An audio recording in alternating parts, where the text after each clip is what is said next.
What is going on, everybody? Welcome into episode 61 to the show we go. We got Chris, Henrique, and myself, Andrew Parker. Today's episode, it's the Alex Hoppe episode. If you're not familiar with Alex Hoppe, you should be because he was on the latest rounds of NRIs for the organization. And he was actually just drafted in 2022. I had to look at that again because it seems like the way you've already risen, you reported straight to high A, but just drafted in 2022, just 2 years ago at this point. Finished a year in Portland last year, but I want to start off just some. I know we were just talking off air a little bit, but what have you been up to in the off season, even before you got down to the complex? Yeah, thank you guys for having me. It's a great honor to be on here. But working on in the off season, I connected with the staff with the Red Sox before the season had even ended up in Portland, and we had identified certain goals, both on the field and off the field, that we wanted to work on before I even came down here to Fort Myers. The two main ones were I needed to put on some weight. I needed to get bigger, stronger, not only just for power purposes, but also to withstand the lengths of the season, of a minor league season, which last year was my first year doing so. And then, like on the field, one that topics of discussion or goals that we had was developing a changeup, developing that third pitch to help me in certain situations as I rise through the ranks of the minor league organization. How much? I'm going to just jump in real quick. What did it look like for you to kind of put on weight? You know, because like we heard and read last, I think it was last year before Shane Drohan kind of broke out. He was incorporating like eating a ton of steaks and eggs and stuff like that. What did it look like for you to kind of put on like a healthy weight, and how do you go about? Because I assume that's not something you typically do. Yeah. So, I mean, in my entire college career, professional career, I've always been on the lighter side for my height. I've always been a thinner guy. So it's always something I've struggled with, but I had multiple meetings with the nutrition staff, a part of the Red Sox, and we like identified certain tweaks or pieces of assistance that we could do. So like one of it is like snacks. Like before I would maybe have one snack a day and then I'd have my 3 meals. But like if I can implement a snack in between lunch and dinner, in between breakfast and lunch, and then maybe something right before I go to bed, that also helps. And then also what I did was portion sizes. Whatever I took as my normal portion size, I added one and then another half of it.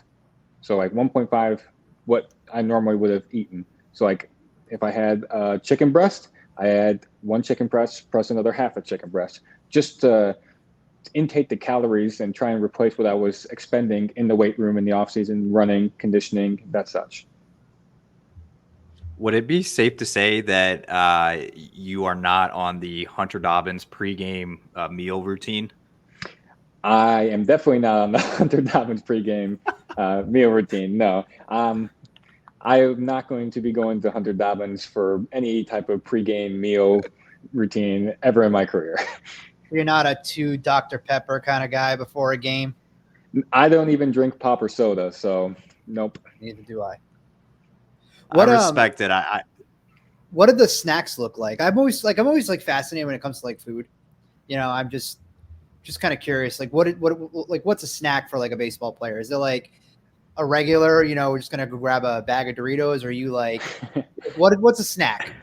My go-to snack, I love pretzels. I don't eat many chips, and I'll tell you right now, a good snack is not probably going to be going to grab any type of a chip of any sort, but like the substitute that would be like a pretzel variant, and so that's like one of my go-tos. I also love apples. I was grabbing a big like Honeycrisp apple and munch on that with some pretzels.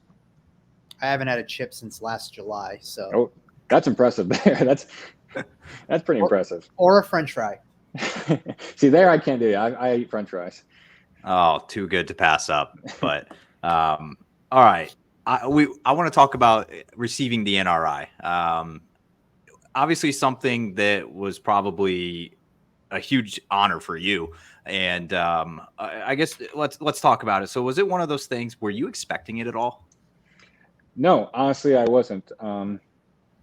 I was kind of going into the spring training with no expectation of any such. I was wanting to work, get better, compete in the games and situations, but the opportunity of getting an invitation like that was never on my mind. And even with the talks I had with my agents and with the Red Sox personnel, it was never something that came up or wasn't ever something I was really expecting either. And so how did that conversation go? Like whenever you got the call where they, when they told you, like, what did they give you?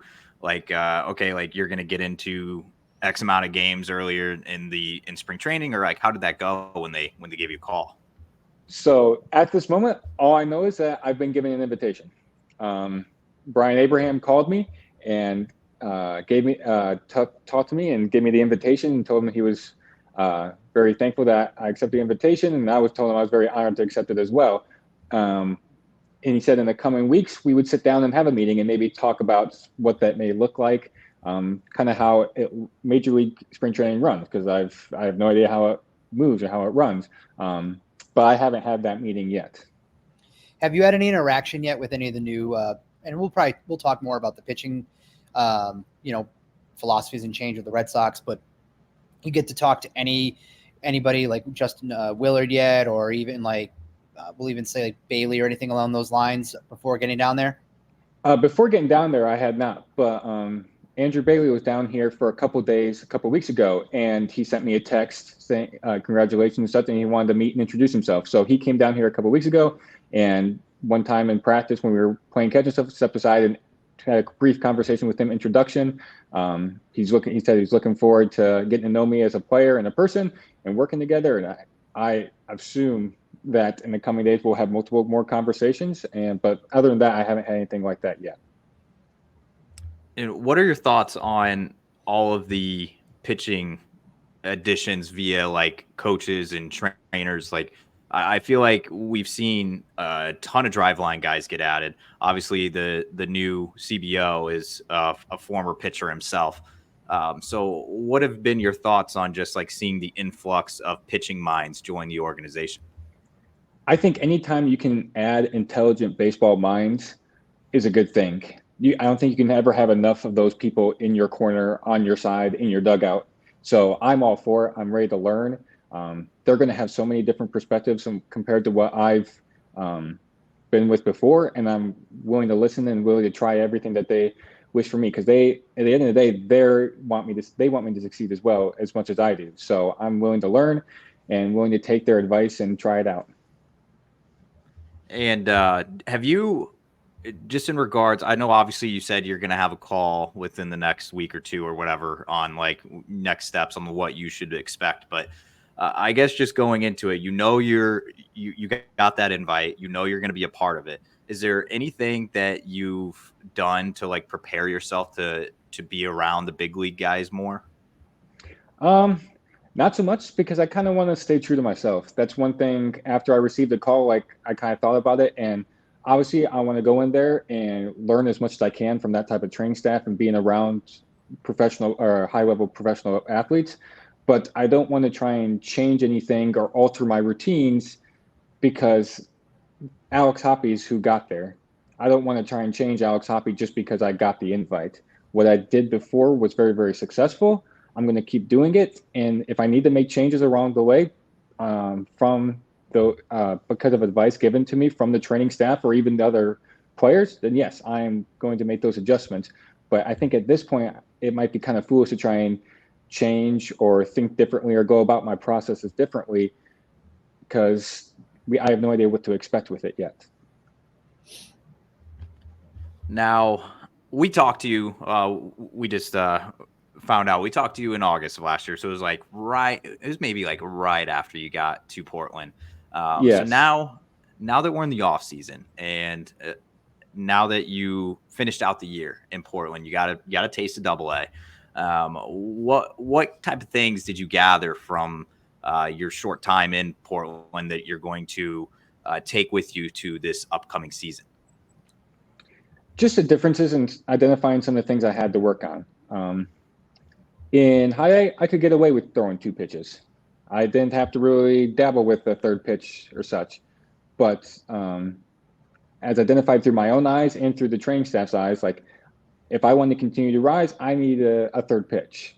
And we identified that as a changeup. So being able to have 3 pitches that I can throw at any time for strikes with good movement will greatly advance not only my feel for the game at AA, but hopefully also for AAA and beyond. You were part of a trio. Actually, I'm going to expand that. There was probably 4 to 5 guys, I felt like, in the Portland bullpen towards the end of last year. You may not have overlapped with Ryan Fernandez, but I think he may have came up right before you got there. But there was quite a few guys that were throwing triple digits, and yourself included.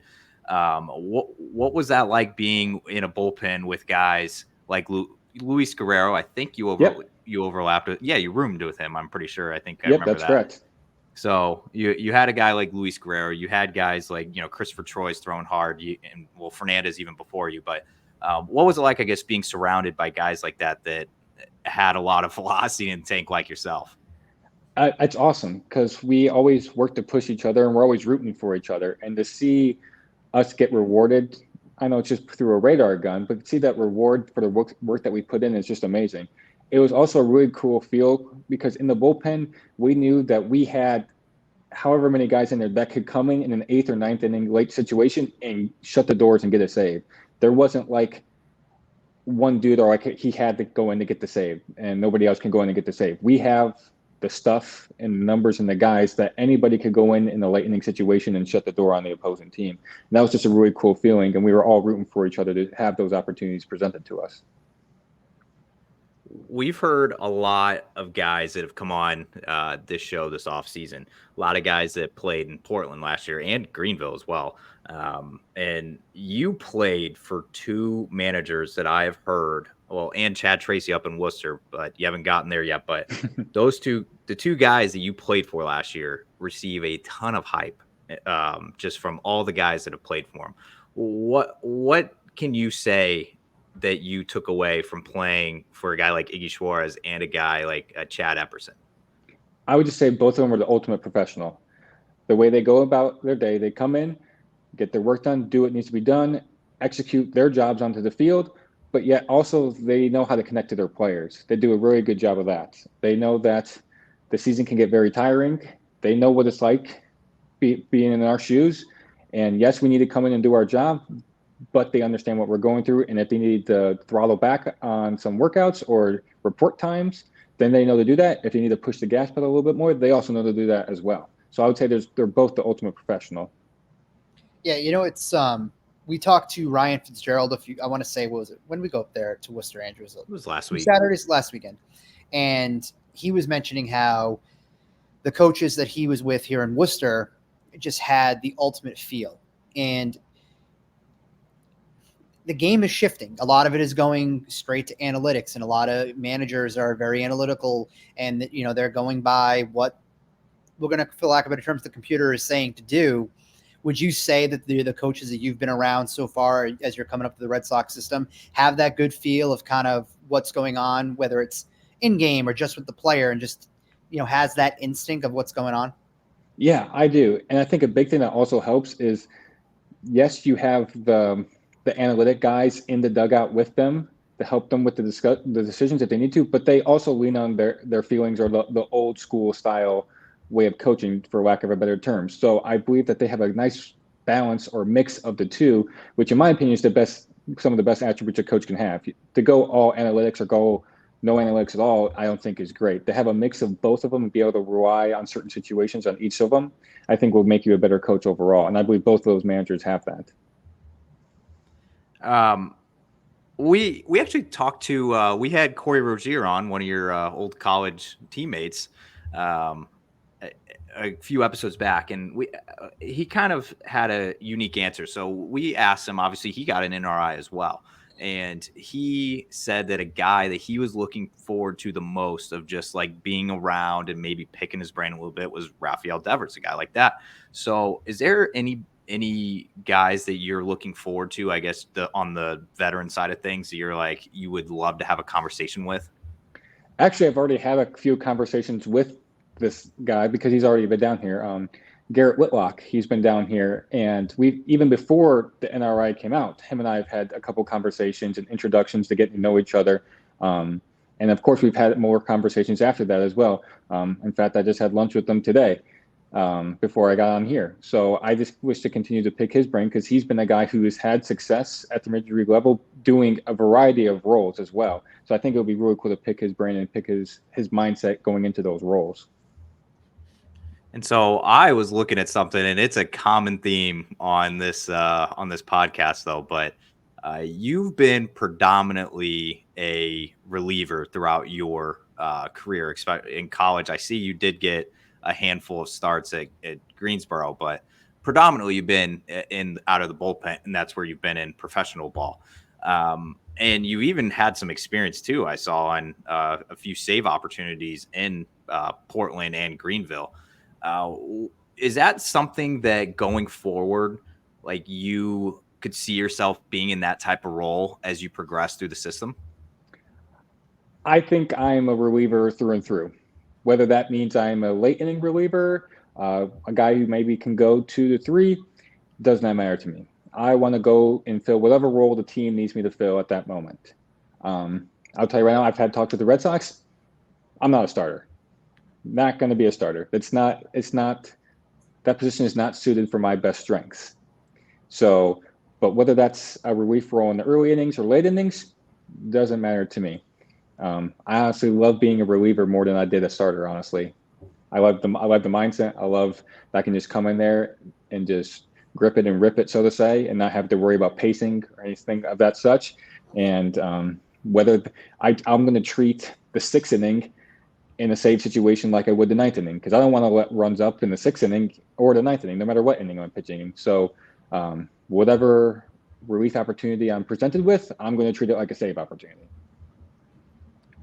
I feel like that's something that's it's interesting because we've had a lot of talks. We spent a lot of time around the team in Worcester this past year, and it always takes me back to, like, you know, seeing a guy and talking to a guy like AJ Politi that's, you know, he's through and through. He was the Woo Sox closer most of the year last year, and he's just got that, like, he's got that in him. He's just got that desire to, like, want the ball at the end of the game, like that a little, like, psychopath, like, in the mind of being like, I don't care if the bases are loaded and we're up by 1. I want the ball right now. So you don't strike me as like a guy that's just like a I don't know, just like can turn into like a psychopath, I guess. But is that like, is it hard to flip that switch sometimes, like at late in games? I would say it's hard, but it's definitely something I had to learn. Because I'm a pretty level-headed, low energy, easygoing type of guy, but learning how to flip that switch into a competitive mode on the mound is something I had to learn throughout college. And honestly, I didn't pitch much until I learned how to flip that switch. But once I did, I think it's kind of easy to flip that switch now, because, like, you want to do well, not only for yourself, but for your team. And if you know that you need to flip that switch because of yourself or for your teammates, it shouldn't be that hard to flip it. Yeah, I got to tell you, thinking about it, right? Because to Andrew's point, you know, come across very, to your point, very kind of laid back, seemed like a go with the flow. But the fact that you, like, that seems like your demeanor, but yet can go and throw 100 on the mound, to me is like, it's wild. That's nuts. You know what I mean? I know you said you're willing to do whatever when it comes to a relief role, but you know, would you like to see that opportunity this year where you can be that guy in the 9th inning, getting that ball and kind of closing the game down, or are you really just like, hey, I'm genuinely like, I'll pitch wherever you say to pitch and that's it? Oh, absolutely. I want the 9th inning role. I want to be the last guy on the mound to shut the door and such. Give me every opportunity that I can. I don't care if I had a rest day or not. Just give me the ball.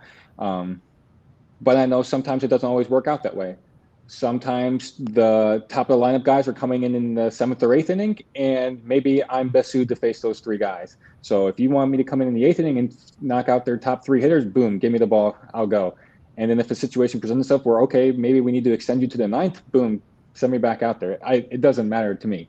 But to answer your question, yes, I would love to be in the 9th inning role late in the game to get the save and get the win for the team.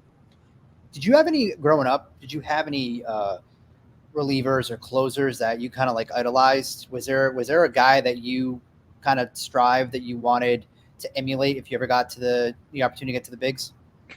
I don't know if there was a reliever because growing up, I was always a starter. In Little League, we never had a closer. It was a guy who's going to go out there as long as he can. But a guy, at least pitching wise, who I like to emulate was Jack Flaherty, because like early on in his career, he was like a fastball slider guy, and that's my calling card right now is fastball slider. Of course, we're working on a changeup, but I love watching him manipulate the ball and throw to certain spots with his fastball, and then throw his slider off it to put guys away. I always forget that you're a Cardinals guy because of I always forget you're from Iowa originally, so Correct. I always forget that's part of Cardinal country out there. Yeah, it's a little bit mixed. Majority, I would say, is a Cubs country, but growing up, the Cubs were so bad, and I got so sick and tired of watching them lose and watching my grandma and grandpa watch every single game, and they would always lose. So I'm like, okay, I can't root for the Cubs. They're always losing. And what team were they losing to? They were always losing to the Cardinals. Like, I'm going to root for that team. And so ever since I was little, I've always been a Cardinals fan against the thoughts of my grandparents and family. You betrayed WGN back in the day, right? No, sorry, grandparents. It's happening. But yeah, you know what's crazy that we found out on this podcast earlier? I think like a couple weeks ago, we had Theo Dinlinger on. And he made, he's a blacksmith, right? So he made an axe for Adam Wainwright. And yeah, I did. I did see no that on idea social who media. It was. He had no idea who he was. I was like, dude, he's royalty in St. Louis. Oh, absolutely. He's royalty in the Midwest. Yeah. I don't know. When he was telling that story, he's like, yeah, I was just at a conference and a guy came up to me and was like, oh, like we started talking and he said he was a pitcher and I'm like, and he said his name was Adam Wainwright. I was like, are you kidding me? How do you not recognize that guy? They're going to build a statue of that guy outside Busch Stadium most likely after he calls it quits. Absolutely. So, no, I always forget you're a Cards guy, but because I grew up in St. Louis as well. So I understand how it is. And we just talked to Nick Robertson yesterday about it, and he's going to the Cards, and talked to Ryan Fernandez a little bit as well. But speaking of that, though, you said you saw it on social media.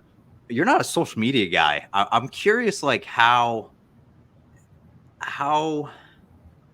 what's the right way to word it? Because we always ask guys, we're like, so are you one of those guys that like searches your name, you want to see what people are saying, but you're not very active on there? So like, how is the social media experience for you, like while you're pitching? Non-existent, if that's a good way to put it. I mean, when I use social media, I use it to follow sports teams. That's what I do. Okay. I keep a close collective of people who I follow, like teammates, close friends and such, like Theo Dinlinger. But other than that, I'm not really on there to post, like anything of such. I like close friends' photos and such, but I'm not going on there scrolling, seeing what people are saying, or, oh, what's this person doing with their life right now? I'm not searching people's names to say, oh, I'm curious what they're done with their life. It's not something I ever got into growing up, and I still really, there's no edge in me or want to really follow or use social media like that. Yeah, because I earlier I go to your Twitter and I'm like, I've never tweeted. Nope. There's not one tweet, and then you go to your Instagram and I'm like, there's no posts. I know some people think that like, oh, this might be like a spam account or something like that because an old picture and such. Like, no, it's my account, but don't ever really post or anything. Is that like, do you think there's a benefit for you for that? Because there's some, obviously you have a teammate, a CT, that is very, very, very, very active on social media, and that's just how he is, though. That's how he wants to be, and if it works for him, it does. Like, is there any type of benefit of just like not having to like read just a bunch of junk all the time, like on social media? I'm sure there is. There's going to be benefits and negatives to it throughout. Like for CT, like, yes, if you're someone who wants to build their brand, both on and off the field, yeah, social media is probably the best place you could do so right in today's society. But again, like you said, you're going to have to read through some wording and some thoughts and stuff that may not be appealing to you. I guess it has its benefits and negatives as well. Funny thing is, like, CT's one of the closest guys I am with on the team, and yet we have drastically different thoughts and usages of social media. But I think that's the cool thing about it is like, yes, some guys are going to want to use it and build their brand and use baseball through social media or use social media through baseball, and some guys aren't, but yet you can still connect with them. It is crazy because, you know, I just had to double check, but, you know, you just turned 25 a couple months ago, I believe. Correct. And I'm starting to notice, you know, some guys even in the Red Sox system too. Like Roman Anthony's another guy that comes to mind that has zero. So like he has an Instagram that has zero posts. He doesn't have a Twitter, and I'm just like, yeah, I'm 29, so I'm not too far. Like I'm still in the same age bracket as you guys, right? Like wait until I'm 30, but I just like there must have been like after a certain point, because I feel like my grade grew up with like MySpace was like a thing. I think it may have been a few years before you, I think. Yeah, I don't remember any of my friends using or talking Yeah. about MySpace. I think the big thing was like, even, and this was when I was younger, like older people that I knew were just getting into Facebook. So Okay. Yeah. See, I feel like it was like that like weird gap of like my grade, and then, you know, we were in MySpace and Facebook became a thing in like 2000, like 7, 8 or something. I don't know what it was. And then so I was like 13 or 12 or something when it came out. And I don't know. I feel like your generation was just like, not generation, but your grade was like a little, I don't know. But kudos to you, man. If I could do it, I would. It's hard, especially what field we're in. But Yeah, Oh, no, yes. it's super hard with doing this. I was, you know, telling Andrew earlier, or maybe it was someone else, but like it gets to the point where sometimes I'll tweet something and then I have to mute it. It's just I can't. It's constant, just whining and complaining, and I know that I'm mocking the people who are going to listen to this, and I don't mean it in respect, but for the love of God, just come up for air for 5 seconds. It's doom and gloom in the sports world. But anyway, I definitely it'd be something like if you were going to school and you were going to do like a case study on players who do social media versus not social media that's within a particular sport, and just it's fascinating. I think there's more layers to this than I think we want to go over on a podcast, but it's definitely an interesting topic. Mm-hmm. No, I agree completely. all right, Alex, are you ready for a speed run? I have 16 questions, and we can knock them out in less than 3 minutes. All right, let's try it. Are you up for it? Yes, absolutely. All right, Nick Robertson did pretty well on this yesterday, so I have some faith in you. All right, let's start this. I went over a little yesterday. I said 2 minutes. I was like 4.5, I think, but I think I can get it within 3. I think we're gonna get better. I'm gonna time you. I got the stopwatch out. All right, started. Movies, shows, or live TV? Shows. Best game you've ever been a part of, like playing wise? Probably one of the championship runs that I had in college through the tournament. What song has been stuck in your head recently? Ooh. Payphone by Maroon 5. I love that. By the age of 30, you want to have accomplished what? I want to be a professional baseball player for the Boston Red Sox at the major league level. So if there was one rule in the MLB or minors that you could change, what would it be? All levels to use Major League Baseballs. I was not expecting that one. That's a good one, though. Favorite athlete outside of baseball? Tom Brady. That's a good one right there. Weirdest baseball superstition that you have or that you've seen in person? Ooh. I always put my right sock on and then my left sock. In that order, every single time.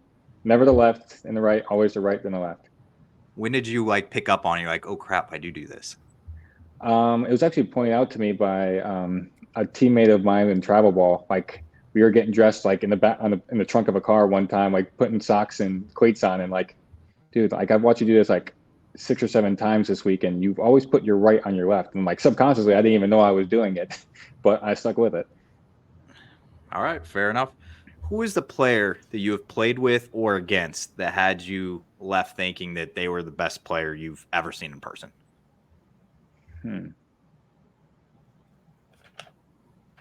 That's a tough one. I mean, there's numerous guys, but I'll just say a couple of teammates. Roman Anthony and Marcelo Meyer are pretty elite players I've played with, and they've left me speechless a number of times with their plays in the field or their at-bats. I don't think anybody's going to argue with you about those answers. What is a guilty pleasure of Alex Hoppe? Oh, I love double stuffed Oreos. I'll try and limit myself to 4 Oreos at a time, but then I'll just go back 2 or 3 more times and grab 4 more each time. That's the snack you didn't want to admit earlier. Yes, there you go. It's all right. Nutritionists don't listen to this. It's okay. Yeah. Meet that one out. Okay. This one's an important one. I need your, and I didn't ask this to you last time. Favorite fast food fried chicken chain? Culver's. That's first. Chicken? Yeah, they're buffalo chicken tenders from Culver's. Fair. All right. Midwest guy right there. Oh, that's right. Hey, I love Culver's. I've only had burgers there though, so all right. Never had chicken from there. While we're on the chicken kick here, are you a drums or flats guy? Drums. Okay. You sort of answered this earlier. You know what? I'm not even going to ask that one because I already know your go-to pregame snack is the pretzels apple. Is that the combo that you're okay? Yeah, throw in some fruit snacks in there too. I'll have a fruit snack here and there.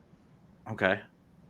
What was the most memorable part of the day when you got drafted? Ooh, just seeing the reaction of my parents. I had a small group. It was just really me, my siblings, and my parents, and just seeing the look on their faces of excitement, and it was something I'll never forget.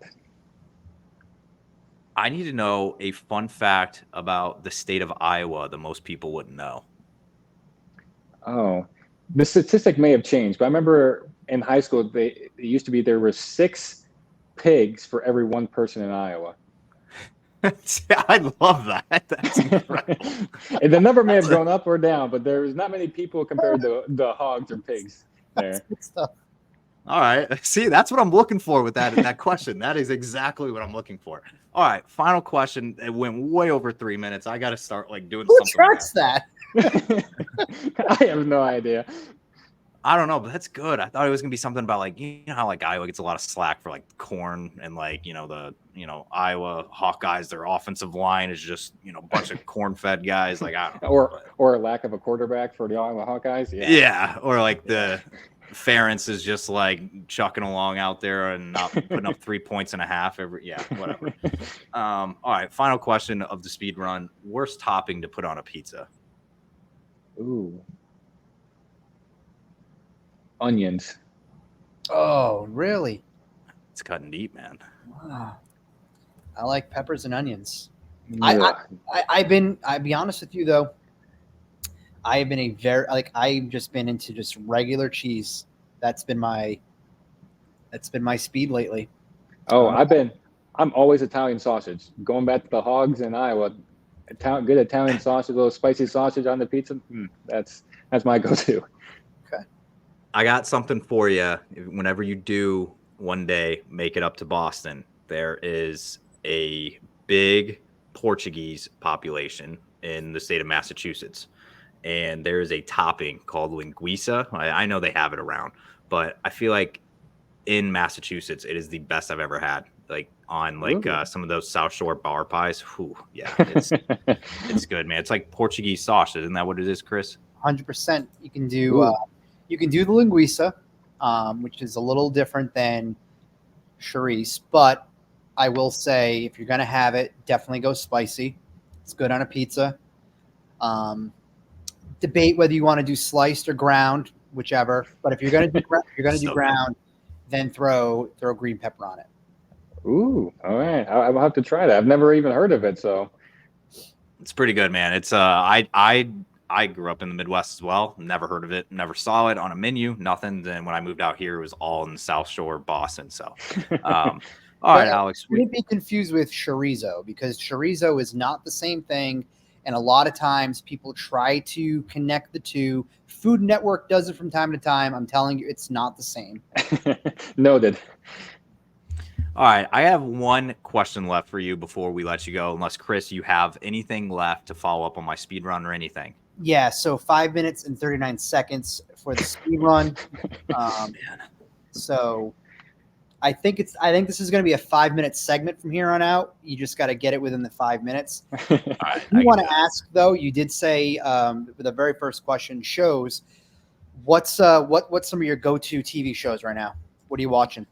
Ooh, I'm a big like Marvel Star Wars guy, so I didn't have time this offseason to watch like Loki for the new TV show from Marvel, so I'm kind of catching up on that right now. I've not seen it yet, so that's it's potentially one I'd like, though. So Yes.